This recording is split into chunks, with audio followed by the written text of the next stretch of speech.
ఎందుకు మా కాళీదేవి రూపం అంత భయంకరంగా ఉంటుంది? ఆమె నాలుక బయటికెందుకుంటుంది? ఆమె శివుడిపై ఎందుకు నిలబడ్డారు? ఈ ప్రశ్నలకు సమాధానం తెలుసుకుంటే మీ దృష్టిలో కాళీదేవి పూర్తిగా మారిపోతుంది. ఈరోజు మనం తెలుసుకోబోతున్నాం మా కాళీదేవి రహస్యాలు. కాళీదేవి అనేది ఆదిశక్తి యొక్క ఒక రూపం. ఆమె కాలాన్ని నియంత్రించే దేవి. కాళీ అంటే కాలం. ఆమె సృష్టి, స్థితి, లయం అన్నిటికీ మూలం. పురాణాల ప్రకారం ఒకసారి రాక్షసుడు రక్తబిజ దేవతలను చాలా ఇబ్బంది పెట్టాడు. అతని రక్తం నేలపై పడితే అక్కడ మరో రాక్షసుడు పుడతాడు. ఎవరూ అతన్ని ఓడించలేకపోయారు. అప్పుడు దేవి దుర్గా తన కోపం నుండి ఒక శక్తిని సృష్టించింది. ఆ శక్తే కాళీదేవి. కాళీదేవి యుద్ధరంగంలోకి వచ్చారు. ఆమె భయంకర రూపం చూసి అందరూ వణికిపోయారు. ఆమె రక్తబీజుణ్ణి గగాయపరిచినప్పుడు రక్తం నేలపై పడకుండా తానే తాగింది.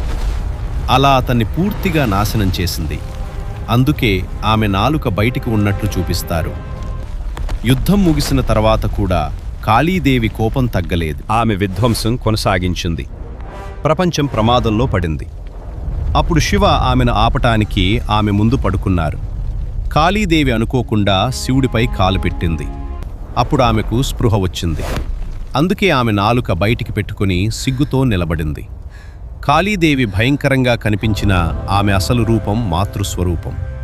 ఆమె చెడును నాశనం చేస్తుంది, మంచిని కాపాడుతుంది. ఆమె మనలోని భయం, అహంకారం, చెడు ఆలోచనలను తొలగిస్తుంది. కాళీదేవిని భక్తితో పూజిస్తే భయం పోతుంది, నెగటివ్ ఎనర్జీ తొలగుతుంది, ధైర్యం పెరుగుతుంది, జీవితం మారుతుంది. కాళీదేవి మనకు చెబుతున్న సందేశం: చెడును భయపడకు, దానిని ఎదుర్కో. ఆమె మనలోని శక్తిని బయటకు తీసే దేవి.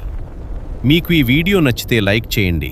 ఇలాంటి అద్భుతమైన పురాణ కథల కోసం స్పిరిచువల్ ఆరా 13ను సబ్స్క్రైబ్ చేయండి.